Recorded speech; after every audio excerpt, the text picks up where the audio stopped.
Hello dear aspirants, welcome back to Envision Academy. Previous years questions on Assam and north east का आज finally day 6 है हमारे इस एडीआरई 3.0 series में। अब तक हमने काफ़ी सारे इंपॉर्टेंट क्वेश्चंस को डिस्कस कर लिया है और आज के वीडियो में जो क्वेश्चंस है वो बहुत ही ज़बरदस्त हैं और जितने भी क्वेश्चंस हैं ये ऐसे क्वेश्चंस हैं जिनका बहुत हाई चांस होता है कि एग्जाम में पूछा जाए। तो आज की वीडियो को शुरू करते हैं क्वेश्चन नंबर 51 के साथ। और हाँ, अगर आपने पिछले वीडियोस को नहीं देखा है तो हमारे चैनल के प्लेलिस्ट में जाके आप सारी वीडियोस को देख सकते हैं और इसी वीडियो का डिस्क्रिप्शन बॉक्स में भी सारी वीडियो का लिंक दिया गया है।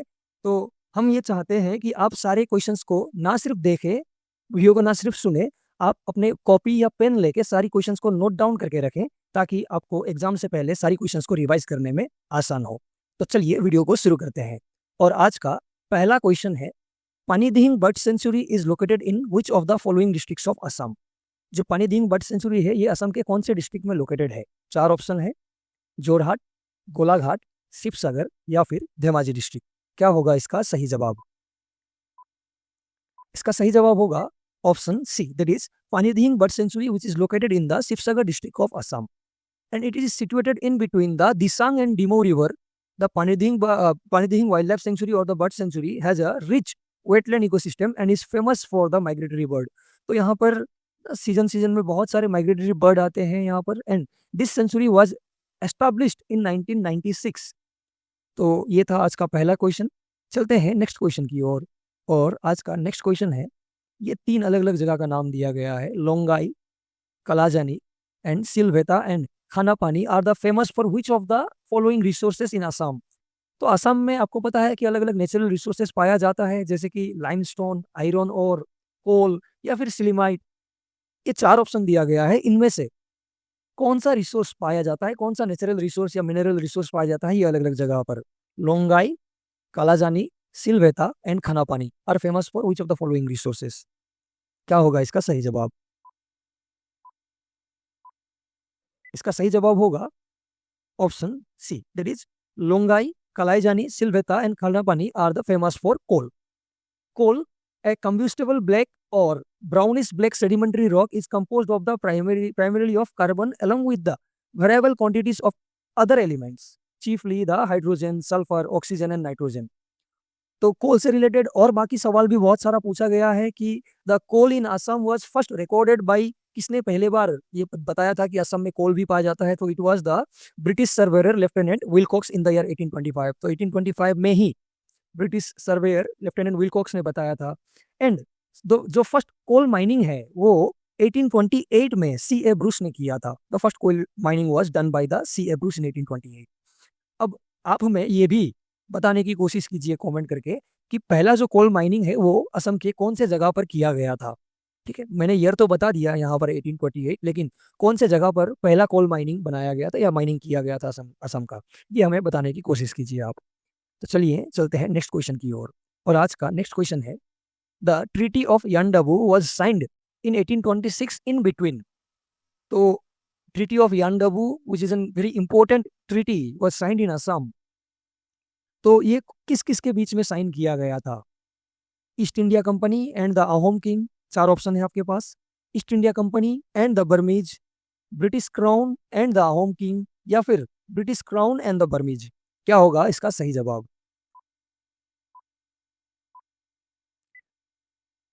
इसका सही जवाब होता है option B, the treaty of Yandabo was a peace treaty sign in 24 फरवरी 1826। ये डेट भी बहुत ज्यादा इंपॉर्टेंट है, 24 फरवरी 1826, which ended the first Anglo Burmese war. तो 1824 में first Anglo Burmese war declare किया गया था। कि आपको पता होगा कि असम में 1821 से बर्मीज रूल शुरू हो गया था। After the third Burmese invasion in Assam in 1821 Assam में बर्मीज जो है वो रूल करना स्टार्ट करते हैं और लगभग 3 साल 1821, 22, 23 एंड 24 तक यहाँ पर बर्मीज रूल करते हैं। कहा जाता है कि बर्मीज रूल जो था वो असम में बहुत ही भयानक था। एंड ये जब असम में 1823 में डेविड स्कॉट विजिट करने आए थे तो वो असम का हालत देखते हैं काफ़ी भयानक था। बहुत सारे लोगों को मारा जा रहा था, पूरे रास्ते में डेड बॉडी पड़ा हुआ था। तो डेविड स्कॉट जो है वो अपने गवर्नर को कहते हैं कि आप इमीडिएटली बर्मीज के अगेंस्ट में वार डिक्लेयर कर दीजिए। तो 1824 में वार डिक्लेयर किया गया था और ये वार खत्म होता है by signing a peace treaty in the year 1826 which is known as the treaty of Yandabo, जो कि ये फर्स्ट एंग्लो बर्मीज वार को खत्म करता है। The treaty was signed by the general Archibald Campbell on the side of British and the governor of Lengaing Mahalakyai in from the side of Burmese. तो ये जो ट्रीटी है, ये ट्रीटी में क्या कहा गया है ट्रीटी ऑफ यांडाबू में? इसमें दो चीजें हैं। एक तो ये कहा गया है कि द किंग ऑफ बर्मा या किंग ऑफ अबा renounces his all the claims over Assam. तो ये कहता है कि असम से बर्मा का रूल, बर्मीज रूल खत्म हो गया, ये चीज कहा गया है। और दूसरा चीज ये बताया गया है कि मणिपुर का राजा कौन होगा, ये भी इस ट्रीटी ऑफ यांडाबू में बताया गया है। बहुत सारे लोग ऐसे कहते हैं कि ट्रीटी ऑफ यांडाबू से असम में ब्रिटिश रूल शुरू होता है, लेकिन ये बिल्कुल गलत है कि इस ट्रीटी में ऐसा कुछ भी लिखा नहीं गया था कि असम में ब्रिटिश रूल शुरू होगा बोल के। ये ट्रीटी ऑफ यांडाबू में नहीं लिखा गया था। तो आप लोग भी इस गलत फहमी में मत पड़िएगा कि असम में British rule treaty of Yandabo से शुरू होता है। यांडाबू से नहीं, बल्कि यांडाबू के बाद 1828 में the lower Assam was annexed to the British domain. तो ट्रीटी ऑफ यांडाबू से नहीं, after the treaty of Yandabo हम कह सकते हैं। ठीक है, तो चलते हैं नेक्स्ट क्वेश्चन की ओर। और आज का नेक्स्ट क्वेश्चन है, विच of the following states does not have an autonomous district. तो ये अलग अलग नॉर्थ ईस्टर्न स्टेट्स का मैप दिया गया है, 4 अलग अलग नॉर्थ ईस्टर्न स्टेट्स का नाम दिया गया है, और इनमें से कौन से स्टेट में ऑटोनोमस डिस्ट्रिक्ट नहीं है, ये पूछा गया है। क्या होगा इसका सही जवाब? अरुणाचल, मेघालय, मिजोरम या फिर त्रिपुरा? इसका सही जवाब होता है Arunachal Pradesh. Arunachal Pradesh does not have an autonomous districts. जो 6th schedule of the Indian constitution है, which deal with the administration of the tribal areas in the 4 north eastern areas, that is Assam, Meghalaya, Tripura and Mizoram as per the article 244 of the Indian constitution. जो असम के tribal areas के administration के बारे में बात करता है, the 6th schedule of the Indian constitution, ये नॉर्थ ईस्ट के 4 स्टेट्स में है, ये असम, मेघालय, त्रिपुरा एंड मिजोरम। इसको आपको अच्छे से याद रखना पड़ेगा। यहाँ पर जो 4 ऑप्शन दिया गया है, अरुणाचल प्रदेश में ये ट्राइबल एरियाज के बारे में या 6th शेड्यूल नहीं लागू होता है, only in the 4 states in the north eastern area. तो ये बहुत ही ज़्यादा इंपॉर्टेंट हो जाएगा, बहुत बार पूछा गया है ये क्वेश्चन, और फिर से ये सवाल पूछा जा सकता है। आप हमें ये कमेंट करके बताइए कि असम के कौन से एरियाज में ये 6th शेड्यूल वाला प्रोविजन लागू होता है, या कहाँ कहाँ पर ऑटोनोमस डिस्ट्रिक्ट काउंसिल है। आप हमें ये कमेंट करके बताइए। चलिए चलते हैं नेक्स्ट क्वेश्चन की ओर। और आज का नेक्स्ट क्वेश्चन है, the Shanti Sena force was formed in Assam during the independence movement before the commencement of. Assam में जो शांति सेना फोर्स बनाया गया था, ये कौन से मूवमेंट से पहले बनाया गया था, या कौन से मूवमेंट के कमेंसमेंट होने से पहले ये फोर्स बनाया गया था? इसका सही जवाब आप हमें कमेंट करके बताने की कोशिश कीजिए। 4 ऑप्शन है, quit India movement, civil disobedience movement, non cooperation movement या फिर अहोम एसोसिएशन। क्या होगा इसका सही जवाब? शांति सेना फोर्स कौन से मूवमेंट से पहले बनाया गया था? इसका सही जवाब होता है option A, that is during the quit India movement. The Shanti Sena force was formed in Assam during the independence movement before the commencement of the quit India movement 1942। तो असम में क्विट इंडिया मूवमेंट जैसे शुरू होने जा रहा था, उससे पहले पहले ये फोर्स बनाया गया था, शांति सेना फोर्स। ठीक है, चलिए चलते हैं नेक्स्ट क्वेश्चन की ओर। और आज का नेक्स्ट क्वेश्चन है, under the Mountbatten plan a referendum in Assam was to be held in the district of. तो माउंटबेटन प्लान के हिसाब से असम में कौन सी जगह पर रिफरेंडम होने जा रहा था, या कौन सी जगह पर रिफरेंडम होगा, ये बताया गया था। तो यहाँ पर रिफरेंडम का मतलब क्या होता है? देखिए कि इंडिपेंडेंस के बाद जैसे इंडिपेंडेंट प्लान लाया गया था, तो ऐसे बताया गया था कि 2 इंडिपेंडेंट कंट्री होंगे, ठीक है, इंडिया एंड पाकिस्तान। एंड जहाँ पर मुस्लिम मेजोरिटी पॉपुलेशन था, वहाँ पर पूछा जाना था कि जनता को पूछना था कि आप लोग क्या चाहते हो, कि इंडिया में रहना या पाकिस्तान में रहना। तो ऐसे असम के एक जगह है जहाँ पर पॉपुलेशन जो था वो मुस्लिम मेजोरिटी पॉपुलेशन था, एंड वहाँ पर रिफरेंडम किया जाना था, जनता को पूछना था कि आप कहाँ रहना पसंद करोगे, असम में या फिर इंडिया में या फिर पाकिस्तान में। तो ये कौन सा जगह था, आपको कमेंट करके बताना है। ये बहुत ही आसान सवाल है, शिवसागर, लखीमपुर, ग्वालपारा या फिर सिलहेट। तो ये बहुत ही आसान सवाल था एक्चुअली। इसका जवाब सभी को पता है कि Sylhet. Under the Mountbatten plan referendum in Assam was to be held in the district of Sylhet, and the lord Mountbatten announced this plan for the partition of India on the 3rd June 1947। कि India का partition होगा, ये partition plan भी कहा जाता है। ये 3rd जून को जब अनाउंस किया गया था, तो ये रिफरेंडम असम में किया गया, जो कि असम के सिलहट डिस्ट्रिक्ट में किया गया था। The Sylhet district which was the integral part of Assam. जब यहाँ पर रिफरेंडम हुआ तो 56% लोगों ने कहा कि हमें पाकिस्तान में रहना है। तो फिर ये जो आसाम का इंटीग्रल पार्ट हुआ करता था वो उस समय क्या हो गया, ईस्ट पाकिस्तान का हिस्सा बन गया। उस समय का ईस्ट पाकिस्तान आज के दिन में बांग्लादेश का पार्ट बन गया है ये सिलहट। ठीक है, तो चलिए चलते हैं नेक्स्ट क्वेश्चन की ओर। और आज का नेक्स्ट क्वेश्चन है, the last independent Ahom king was. Ahom का अंतिम इंडिपेंडेंट राजा कौन थे? चंद्रकांत सिंह, कमलेश्वर सिंह, जोगेश्वर सिंह या फिर पुरंदर सिंह। आप ऐसे भी पूछा जा सकता है कि who was the last ruler of Ahom king, या who was the last Ahom king, ऐसे भी पूछा गया है। The last independent Ahom king कौन थे? क्या होगा इसका सही जवाब? कमेंट करके आप हमें बताइए। इसका सही जवाब होगा option D, that is the last independent king of Ahom was the Purandar Singh. He held the position of Ahom king twice. ये 2 बार राजा बन गए थे। His first time lasted about 1 year from 1818 to 1819 and subsequently was brought under an abrupt end with the Burmese attack and occupation of Assam। तो जब second Burmese invasion हुआ था तब राजा थे पुरंदर सिंह। इनको लाया था कौन? तो रुचिनाथ जो थे, पूर्णानंद बुरा गुहाई के बेटे रुचिनाथ, इनको लाके राजा बनाए थे। लेकिन इनके समय में सेकेंड बर्मीज इन्वेजन हुआ और इसी 1819 में, और इसी सेकेंड बर्मीज इन्वेजन में वो अपना जो पोजीशन है, राजा का कुर्सी है, वो छोड़कर भाग गए थे गुवाहाटी पर। और जो बर्मीज है उन्होंने चंद्रकांत सिंह को सेकंड टर्म के लिए राजा बना दिया था।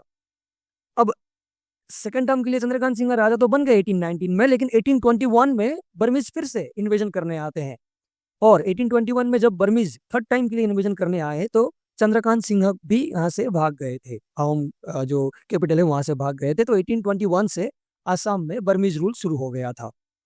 अब 1821 में बर्मीज रूल शुरू तो हो गया था, लेकिन हमने जैसे पिछले क्वेश्चन में बताया कि 1824 में ब्रिटिश ईस्ट इंडिया कंपनी ने बर्मा के अगेंस्ट में, बर्मीज के अगेंस्ट में वार डिक्लेयर कर दिया, which was the first Anglo Burmese war, which was ended with a treaty known as that Yandabo treaty, treaty of Yandabo. तो असम में Burmese rule खत्म हो जाता है 1826 से। अब उसके बाद 1828 में lower Assam was annex to the British domain. Lower Assam को ब्रिटिश डोमेन में एनेक्स किया गया और अपर असम को कहा गया था कि ब्रिटिश के हवाले, सॉरी, अहोम के हवाले ही कर दिया जाएगा। अब अहोम के हवाले भी किसके हवाले कर देना है? तो जो ये पुरंदर सिंह थे, इन्हीं को अपर असम का राजा बना दिया गया था by signing a treaty in 1833 which was known as the Treaty of Guwahati. So in 1833 British elevated Purandar Singh once again to the position of Ahom king, vested in the authority of Upper Assam. तो अपर असम का राजा बना दिया गया था पुरंदर सिंह को इन 1833 bye signing a treaty. तो ये treaty का नाम भी पूछा जा सकता है। ये ट्रीटी का नाम था ट्रीटी ऑफ गुवाहाटी। अब ये पुरंदर सिंह ये अपर असम को भी अच्छे से रूल नहीं कर पाए, तो 1838 में जाके ब्रिटिशर्स ने अपर असम को भी एनेक्स कर लिया था। तो lower Assam was annexed in the year 1828 and upper Assam was annexed to the British domain in the year 1838। तो लास्ट अहोम किंग के बारे में बात करें तो it was Purandar Singh. I hope this is clear. चलिए चलते हैं नेक्स्ट क्वेश्चन की ओर। नेक्स्ट क्वेश्चन है, प्राच्य शसनावली वाज एडिटेड बाय। ये प्राच्य शसनावली जो कि एक एपिग्राफिकल लिटरेचर है, इसको किसने एडिट किया था? 4 ऑप्शन है आपके पास, डॉक्टर महेश्वर नेव, डॉक्टर बिरिंची कुमार बरुआ, डॉक्टर सूर्य कुमार भूइया या फिर अलेक्जेंडर मैकेंजी। क्या होगा इसका सही जवाब? इसका सही जवाब होगा option A, that is Prachya Shasanavali was edited by doctor Maheswar Neog. It is a study in the epigraphs of the Eastern India for about 600 years and is considered as the valuable, very valuable component of the Indian epigraphical literature. Bharat का epigraphical literature का बहुत ही valuable source माना जाता है इस प्राच्य शसनावली को, and इसको एडिट किया था डॉक्टर महेश्वर नेयोग जी ने। चलते हैं नेक्स्ट क्वेश्चन की ओर। और आज का नेक्स्ट क्वेश्चन है, a pioneer lady responsible for forming the Mrityu Bahini in Assam in connection with the freedom struggle of the country. Assam में क्विट इंडिया मूवमेंट के दौरान एक ऑर्गेनाइजेशन बनाया गया था जिसका नाम था मृत्यु वाहिनी। तो एक पायोनियर लेडी थी इस ऑर्गेनाइजेशन को बनाने के पीछे, इनका नाम क्या था? चंद्रप्रभा सैकियानी, पुष्पलता दास, रानी गाइडिन लियू या फिर नन ऑफ द अबव। क्या होगा इसका सही जवाब? मृत्यु वाहिनी इस ऑर्गेनाइजेशन को किसने बनाया था? इसका सही जवाब होगा option B, that is a pioneer lady responsible for forming the Mittu Bahini in Assam is in connection with the freedom struggle of the country was the Pushpalata Das. She was the main revolutionary personality in Assam during the Quit India movement, and she organized several underground activities to cripple the repressive British administration. And she founded Mrityu Bahini and also the Shanti Sena. तभी हमने इससे पहले एक बात किया था, शांति Sena force, उन्होंने ये भी इन्होंने ही बनाया था, to repeal the foreigners from the Assam. तो ये मृत्यु वाहिनी एंड शांति सेना, इसके बारे में बहुत बार सवाल पूछा गया है और ये इंपॉर्टेंट हो सकता है आने वाले एग्जाम के लिए। ठीक है, मृत्यु वाहिनी एंड शांति सेना, जिसको बनाया था पुष्पलता दास ने during the quit India movement. चलते हैं आज का अंतिम क्वेश्चन की ओर, और आज का अंतिम क्वेश्चन है, इब्न Battuta the celebrated traveller visited Assam in the year. ये इब्न बतूता के बारे में आपने सुना होगा, ये असम में भी विजिट करने आए थे। ये कब आए थे, कौन से सेंचुरी में आए थे? 4 ऑप्शन है आपके पास, 13th century, 14th century, 15th century या फिर 10th सेंचुरी। क्या होगा इसका सही जवाब? इब्न बतूता कब आए थे असम में विजिट करने के लिए, कौन से सेंचुरी में? इसका सही जवाब होता है option B, that is Ibn Battuta the celebrated traveller visited Assam in the 14th century. Ibn Battuta reached Delhi during the reign of Muhammad bin Tughlaq. तो दिल्ली में जब तुगलक का शासन चल रहा था तब आए थे ये दिल्ली में। एंड उसी समय इन 1346 he is said to have visited Bengal and there are several evidences of his visit in Assam as well। तो 1346 में ये जब बंगाल आए थे तो उसी समय ये बहुत बार असम पर भी विजिट करने के लिए आए थे, ऐसे कहा जाता है। So in 14th century AD Ibn Battuta visited Assam, इसका सही जवाब होता है। तो ये थे आज के 10 क्वेश्चन। ठीक है, और मैंने आपको एक प्रैक्टिस क्वेश्चन भी यहाँ पर आपको दिया है, और इस प्रैक्टिस क्वेश्चन का जवाब आप हमें कमेंट करके जरूर बताइए। ठीक है, प्रैक्टिस क्वेश्चन है कि when was the Assam provincial Congress was formed. Assam Pradesh Congress committee या फिर Assam provincial Congress committee was formed in the year. कब फॉर्म किया गया था इसको? 1921, 22, 1920, 1921, 1922 या फिर 1923। क्या होगा इसका सही जवाब? आप हमें कमेंट करके जरूर बताइए।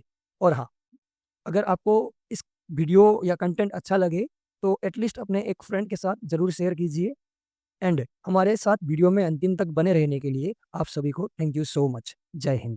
फिर मिलते हैं हम अगली वीडियो में।